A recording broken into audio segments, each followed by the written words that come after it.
ಶ್ರೀನಿವಾಸಪುರದಲ್ಲಿ ಬಿಗುವಿನ ವಾತಾವರಣ. ಪೊಲೀಸರು ಹಾಗೂ ಸ್ಥಳೀಯರ ನಡುವೆ ಮಾತಿನ ಚಕಮಕಿ. ಸ್ಥಳದಲ್ಲಿ ಜಮಾಯಿಸಿದ ನೂರಾರು ಜನ. ಅರಣ್ಯ ಇಲಾಖೆ ಅಧಿಕಾರಿಗಳು ಬರುವವರೆಗೂ ಉಳುಮೆ ಮಾಡದಂತೆ ತಡೆ ಹಿಡಿದಿರುವ ಪೊಲೀಸರು. ಈ ವೇಳೆ ಕಾಂಗ್ರೆಸ್ ಮುಖಂಡರು ಹಾಗೂ ಪೊಲೀಸರ ನಡುವೆ ಮಾತಿನ ಚಕಮಕಿ. ಪೊಲೀಸರಿಂದ ಅನುಮತಿ ನೀಡಲಾಗಿದೆ ಎಂದು ಉಳುಮೆ ಮಾಡಲು ಬಂದಿರುವ ಅರ್ಜಿದಾರರು. ಕೋಲಾರ ಜಿಲ್ಲೆ ಶ್ರೀನಿವಾಸಪುರ ತಾಲೂಕು ಕೇತಗಾನಹಳ್ಳಿ ಗ್ರಾಮದ ಬಳಿ ಬಿಗುವಿನ ವಾತಾವರಣ.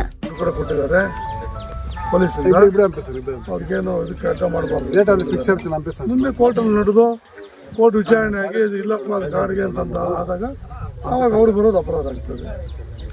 ಅವಾಗ ಇದು ಮಾಡ್ತೀವಿ. ಕೋರ್ಟ್ ಆದೇಶವನ್ನು ಕೂಡ ನೀವು ಸುಮ್ಮನೆ ರೈತರು ಇದಕ್ಕಿಂತ ದೌರ್ಜನ್ಯ ಏನಿದೆ.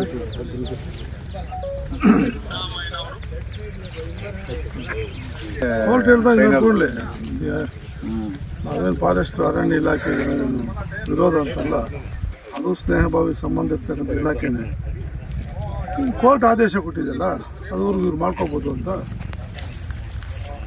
ನೆಕ್ಸ್ಟ್ ಡೇಟ್ವರೆಗೂ ನಮಗೆ ಸಂಬಂಧ ಇದೆಯಲ್ಲ, ಕೋರ್ಟ್ಗೊಂದು ರೈತರಿಗೊಂದು ಅಂತ ಹೇಳಿ ಎಲ್ರಿಗೂ ಒಂದೇ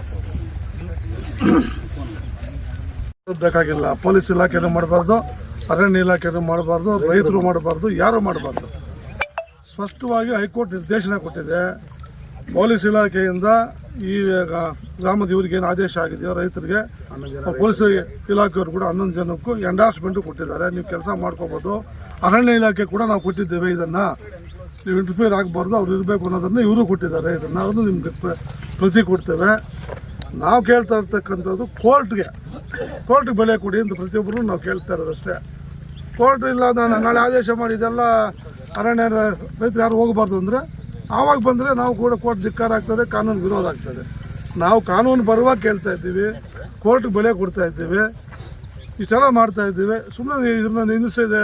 ದಬ್ಬಾಳಿಕೆ ದೌರ್ಜನ್ಯದಿಂದ ರೈತರ ಮೇಲೆ ದಬ್ಬಾಳಿಕೆ ಮಾಡೋದು ಬೇಡ. ದಯಮಾಡಿ ಎಲ್ಲ ಇಲಾಖೆಗಳು ಸಹಕಾರ ಮಾಡಬೇಕು. ನಮಗೆ ನಿಮ್ಮ ಕೈ ಮುಗಿದು ಪ್ರಾರ್ಥನೆ ಮಾಡ್ಕೊಳ್ತೇವೆ. ನಾವು ಘರ್ಷಣೆಗೆ ಬಂದಿಲ್ಲ, ರೈತರ ಪರವಾಗಿ ಬಂದಿದ್ದೀವಿ. ಅದೇನು ಕೋರ್ಟ್ ಆದೇಶ ಬಂದ ಮೇಲೆ, ಅದಕ್ಕೆ ಮೊದಲು ನಾವೆಲ್ಲೂ ಕೂಡ ನಾವು ಪ್ರವೇಶ ಮಾಡಿಲ್ಲ. ಕೋರ್ಟ್ ಆದೇಶ ಕೊಟ್ಟು ಕೂಡ ಈ ಕರ್ನಾಟಕ ಉಚ್ಚ ನ್ಯಾಯಾಲಯ ಆದೇಶ ಮಾಡಿದ ಮೇಲೂ ಕೂಡ ಆವಾಗಲೂ ಮನುಷ್ಯನಿಗೆ ಬೆಲೆ ಇಲ್ಲ ಅಂತಂದಮೇಲೆ ಅಲ್ಲಿಗೆ ಇನ್ನೇನು ಮಲ್ಲಿಗೆ ಎಲ್ಲರೂ ನೆನೆ ಹಾಕೊಂಡು ಸಾಯ್ಬೇಕಿಲ್ಲ. ಬದುಕೋದಕ್ಕೆ ಇನ್ನು ಯಾರಿಗೂ ಅವಕಾಶ ಕೂಡ ಇಲ್ಲ ಅಲ್ಲಿಗೆ.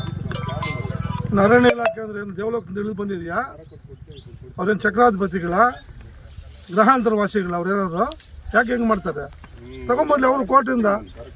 ಅವ್ರು ಆಗಿರೋ ಆದೇಶಕ್ಕೆ ಇಲ್ಲ ಹಂಗೆ ಆಗೋದಿಲ್ಲ, ಯಾರು ಬರಬಾರ್ದು ಅಂತ ಒಂದು ಆದೇಶ ಮಾಡಲಿ. ಯಾರನ್ನ ಬಂದ್ರೆ ನಾವೇ ಹೇಳ್ತೀವಿ, ಯಾರು ಹೋಗಬಾರ್ದು, ಕಾನೂನು ವಿರುದ್ಧ ನಡ್ಕೋಬಾರ್ದು, ಕಾನೂನು ಕೈಗೆತ್ಕೊಳ್ಬಾರ್ದು ಅಂತ ನಾವು ಸಹ ಹೇಳ್ತೀವಿ.